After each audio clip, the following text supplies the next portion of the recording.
3 piece pace socket, দুটো 3/4 pace socket,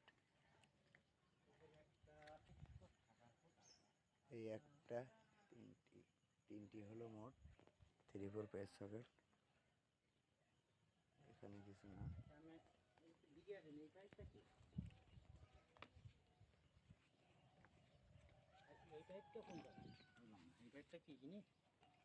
এই জায়গা গ্যাস পাইপ। আমি এই পাইপটা ধরি পাচ্ছি না। আচ্ছা, ওটা আটকাই দিলেও দেওয়া যায়, অসুবিধা নেই। এখানে একটা পেঁয়াজ নিবিল, 3/4 একটা পেঁয়াজ নিবিল, এই পাইপটা আমরা নিচে 3/4 একটা পেঁয়াজ নিবিল একটা, আর নিচে একটা দুটো পেঁয়াজ নিবিল 3/4, আর চাবি একটা। খাওয়া দাওয়া লাগবে না ভাই, খাওয়া দাওয়া না,